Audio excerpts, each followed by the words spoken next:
가계부를 정리해 보신 분들은 그런 생각 드신 적 있을 거예요. 내가 이렇게 가계부를 딱 봤는데 내가 카페에다가 돈을 이렇게 많이 썼단 말이야? 하는 순간 분명히 있었을 거예요. 네, 재영님 안녕하세요. 네, 제가 이제 프리랜서 일을 시작하게 됐는데 아무래도 수입이 좀 불안정하다 보니까 좀 돈 관리가 잘 안 되는 측면이 있더라고요. 그래서 이걸 어떻게 할까 고민을 했는데 재영님이 아무래도 주식도 하시고 하시다 보니까 네, 좀 돈 관리를 잘 하시는 것 같아서 노하우를 여쭤보고 싶었어요. 혹시 알려주실 수 있을까요? 찾아와 주셔서 감사합니다. 사실 저도 뭐 이렇게 전문가는 아니고 아까 말씀드렸지만 주식도 하고 있고 하다 보니까 주식을 하다 보니까 또 공부를 하게 되고 그러다 보니까 자연스럽게 돈 관리에 좀 민감할 수밖에 없더라고요. 그래서 저 스스로 조금 어느 정도 목돈이 모이다 보니까 돈을 관리하게 됐는데 생각보다 프리랜서 분들이 돈 관리하시는 걸 되게 어려워 하시더라고요. 그리고 요즘 물가가 많이 오르다 보니까 무지출 챌린지나 썬테크 이게 많이 유행하더라고요. 그래서 프리랜서 분들한테도 도움이 될 겸 다누님도 이제 프리랜서니까 어느 정도 공감하실 거 아니에요. 프리랜서들이 알아두면 좋을 돈 관리하는 방법, 꿀팁에 대해서 그냥 제 나름대로의 경험과 생각을 바탕으로 좀 공유를 해드리려고 합니다. 그래서 오늘 이렇게 노트북에다가 다 정리를 해왔고 좀 알아두기 쉽게 공책에다가 쓸 거라 가지고서 여러분들한테 좀 많이 도움이 됐으면 좋겠네요. 네, 이렇게 알려주신다니 감사합니다.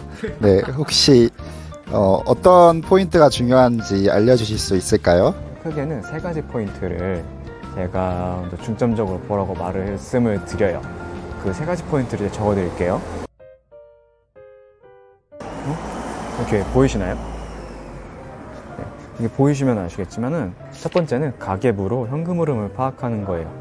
내가 받는 돈, 입금되는 돈, 그리고 소비로 지출되는 돈, 이 흐름들이 어떻게 이루어지나를 먼저 파악해야 되는 거고, 두 번째가 비용이라는 거를 알아야 돼요. 그 비용이 내가 얼마나 지출되고 있는가를 파악해야 되는 거고, 세 번째가 바로 통장 쪼개기입니다. 이 세 가지에 대해서 하나하나 말씀드릴게요. 가계부라는 걸 아마 많이 들어보셨을 거예요. 많이 가계부로 현금 흐름 파악하는 게 굉장히 중요하다고 얘기는 많이 들었을 텐데 아직 이게 생소한 분들도 많이 있을 거예요. 이게 어떤 개념인지. 그러니까 현금 흐름을 보는데 어떤 거를 봐야 되냐면은 이걸 하나하나 적어 드릴게요. 제가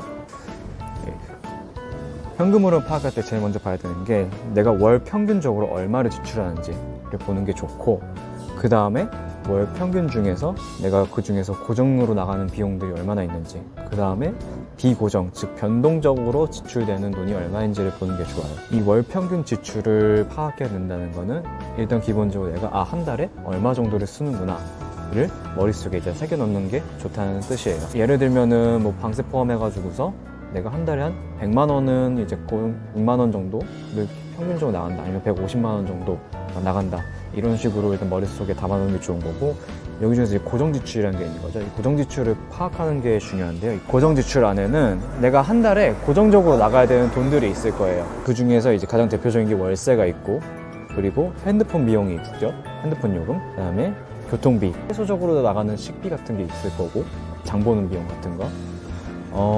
그리고 또 어떤 게 있냐면은 만약에 학자금 대출이 있으신 분들 같은 경우에는 학자금 대출로 나가는 돈도 있을 거예요. 그래서 그렇게 고정적으로 나가는 게 이 고정 지출이라는 것이고, 변동 지출이라는 걸 쉽게 말하면 그냥 고정 지출 빼고 나머지를 전부 다 말해요. 그래서 어떤 것들이 있냐면은 카페에서 커피 먹는 거, 아니면은 내가 평소에는 카페에서 커피만 먹다가 어느 날 갑자기 디저트를 먹었다, 이것도 변동 지출 될 수도 있는 거고, 그다음에 가장 대표적인 게 또 이제 외식 비용이 있는 거죠. 집에서 안 먹고 밖에서 먹는 거, 그 외식 비용이고, 그리고 기타 물품 구입하는 비용들도 있을 거예요. 옷을 산다거나, 이제 시즌마다 옷을 사는 게 있을 거 아니에요. 옷을 산다거나, 아니면 화장품을 산다거나, 또 어떤 거면은 그냥 어느 날 그냥 기분이 좋아서 플렉스 한다면서 그냥 지르는 것도 있을 거 아니에요. 그런 게 다 이제 변동 지출에 포함이 됩니다. 이거를 하나하나 파악해 두는 게 왜 중요하냐면요, 일단은 고정 지출에서 줄일 수 있는 부분은 최대한 줄여내야 돼요. 예를 들면은 핸드폰 비용 같은 경우에는 아마 그냥 이동통신사 쓰시는 분들도 있을 거예요. 저 같은 경우도 지금은 그냥 KT 쓰고 있거든요. 한 달에 할부금까지 다 합해서 한 8만 원에서 많으면은 좀 9만 원까지 나가요. 이런 거를 줄일 수 있는 부분 같은 게 꽤 있어요. 예를 들면 월세 같은 경우에는 가능하다면은 지금 생활 수준을 조금 낮춰서라도 월세랑 보증금이 조금 싼 데로 옮길 수도 있는 거고, 핸드폰 같은 경우에는 이동 3사를 쓰는 게 아니라 알뜰폰으로 바꿔서 통신 비용을 확 줄이는 방법도 있을 거고요. 교통비 같은 경우에는 만약에 여러분이 차를 탄다, 근데 이게 차가 없어도 내가 일을 하는데 크게 문제가 없다면은 차를 그냥 팔고 대중교통을 이용하면서 다니는 방법도 있겠죠. 그렇게 해서 나의 고정 비용을 최대한 줄여야 되는 것이고, 변동 지출도 이걸 파악하는 게 중요한 게 뭐냐면은 내가 무의식적으로 어디에다가 돈을 쓰는지가 굉장히 중요해요. 여러분이 한번 이게 가계부를 정리해 보신 분들은 그런 생각 드신 적 있을 거예요. 내가 이렇게 가계부를 딱 봤는데 내가 카페에다가 돈을 이렇게 많이 썼단 말이야? 하는 순간 분명히 있었을 거예요. 내가 영화를 많이 보시는 분들이라면은 내가 영화 티켓 값이랑 매점 값이 나가는 게 상당히 많다라는 거지. 내가 팝콘을 이렇게 많이 먹었단 말이야 이러면서 어디에서 돈을 얼마나 많이 썼는지를 좀 아픈 현실을 좀 마주하는 게 좀 필요해요. 변동 지출에서도 내가 정말 쓸데없이 나갔던 부분이 되게 많았을 거예요. 예를 들면 카페가 가서 될 수도 있는 거겠죠. 내가 카페를 굳이 안 나가도 됐는데 카페에 가서 커피를 마셨다든가, 아니면은 비싼 디저트를 먹을 필요가 없었는데 그걸 먹었다든가, 그거를 찾아가지고서 하나씩 다 이제 줄여나가는 과정이 되게 필요합니다. 그리고 변동 지출을 또 파악하는 두 번째 이유가 뭐냐면은 내가 어떤 브랜드에서 돈을 썼냐가 되게 중요하거든요. 카페로 예를 들어 볼게요. 내가 만약에 카페를 많이 가요. 이거는 내가 줄여도 이거는 카페를 많이 갈 수밖에 없어요. 내 생활 반경이 그렇다고 쳤을 때 내가 브랜드 카페를 많이 가느냐 아니면 개인 카페를 많이 가느냐도 되게 중요해요. 브랜드 카페를 많이 간다면은 예를 들면 그 중에 스타벅스가 있고 투썸플레이스, 탐탐이 있겠죠. 아니면 폴바셋이라는 것도 있고, 그 브랜드를 많이 소비를 했을 때 캐시백이라든가 아니면 적립을 많이 해주는 카드를 쓰는 게 좋겠죠. 체크카드는 신용카드든. 그렇죠?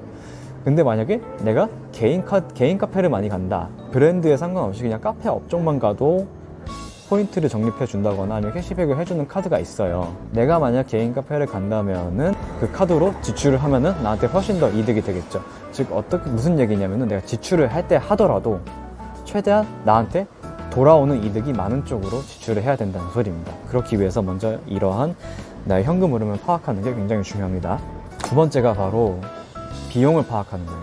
이 비용이 뭔지 궁금하신 분들이 있을 거예요. 아니 지출은 다 같은 지출 아닌가 라고 생각하실 수 있는데, 직장인일 때는 솔직히 이 비용이란 단어 자체가 익숙하지가 않았을 거예요. 직장인이었던 분들 같은 경우는. 저도 그랬으니까 그냥 돈 다 나가면 나가는 거지. 프리랜서가 됐으면은 이 비용이란 단어가 굉장히 이제 익숙해져셔야 됩니다. 왜냐면은 이것 때문에 그래요. 바로 이 종합소득세 때문에 그렇습니다. 이 종합소득세에서 뭐가 중요하냐면은 바로 이 절세랑 연결되어 있기 때문에 이 비용을 주기적으로 파악하는 게 굉장히 중요해요. 프리랜서가 이 세금을 내야 되잖아요. 5월마다 종합세를 신고를 하고 세금을 더 내던가 아니면 환급을 받던가. 종합소득세상에서 비용은 어떤 걸 의미하냐면은 그 업무와 관련된 지출을 이제 비용이라고 하거든요. 예를 들면 업무용품을 구입했다던가 업무와 관련된 그 준비해야 할 것들, 예를 들면 차라든가 아니면 교통비라든가 아니면은 업무와 관련돼 가지고서 내가 뭔가를 소비를 해서 사무용품 같은 거, 그런 것도 있을 수도 있겠고, 그리고 내가 이제 업무 스킬을 높여야 되잖아요. 나 스스로를 또 홍보를 해야 되잖아요. 그럴 때 들어가는 이제 광고 비용, 그런 것들이 다 비용으로 잡혀요. 예를 들면은 업무용품 같은 경우에는 핸드폰 통신 비용도 들어갈 거 아니에요? 통신 비용도 있고, 그다음에 노트북 같은 것도 이제 업무용품으로 잡힐 수도 있는 거고, 그다음에 교통비가 있고, 차를 쓰시는 분들이면 또 이제 차와 관련된 비용들이 다 있겠죠. 교육비도 들어간다고 했으니까 책이나 세미나, 강의 신청하는데 들어가는 돈도 비용으로 잡히는 거고, 이제 본인 SNS를 갖고 있으신 분들 같은 경우는 SNS 홍보를 하시는 분들도 있을 거 아니에요. 그런 이제 광고 비용도 다 비용으로 잡힙니다. 그거를 이제 종합소득세 신고를 할 때 지출이랑 그 비용으로 잡히는 게 따로 이제 구분이 되거든요. 비용이 많이 잡히면 잡힐수록 내 과세 표준이 낮춰져요. 과세 표준이 낮춰진다는 것은 세율이 낮아질 확률이 높아진다는 거거든요. 비용이 많이 적용될수록 내가 절세를 할 수 있다는 소리입니다. 무슨 뜻인지 이해하셨죠? 많은 분들이 그냥 지출은 그냥 다 똑같은 지출이지, 이거를 그냥 비용으로 처리하지 않고 이제 똑같은 지출로 그냥 잡아서 종합소득세 신고하시는 분들이 많거든요. 근데 고소득으로 올라가면 올라갈수록 이거를 이제 꼼꼼하게 다 이제 체크를 하고 이제 적용을 해야지 내가 낼 수 있는 세금도 굉장히 낮아지는 거고, 내가 이제 돌려받는 환급액이 높아진다는 뜻이거든요. 현금 흐름을 파악해 놓으라고 했잖아요. 그 현금 흐름의 연장선상에 있는 거예요. 이거를 저소득인 프리랜서일 때부터 꼼꼼하게 체크해 놓는 습관이 있어야지 나중에 고소득 프리랜서가 됐을 때 내가 이제 비용으로 얼마를 지출을 했는지 이거를 파악하는 게 훨씬 더 용이해집니다. 물론 그때쯤엔 또 회계사를 쓰긴 하겠지만은 내가 이러한 흐름을 볼 수 있다는 것 정도는 알아두는 게 좋겠죠. 이제 마지막 세 번째 말씀드릴게요. 이거 오늘 진짜 생각보다 이 말씀드리는 게 생각보다 말이 많아지니까 힘드네요. 아마 통장 쪼개기를 어떻게 하는지, 그러니까 뭔지는 알고 계실 거예요. 뭔지는 알고 계실 건데 어떻게 하는지는 모르시는 분들도 많을 거 아니에요. 그래서 제 경우를 그냥 사례로 들어서 이건 설명을 해드릴게요.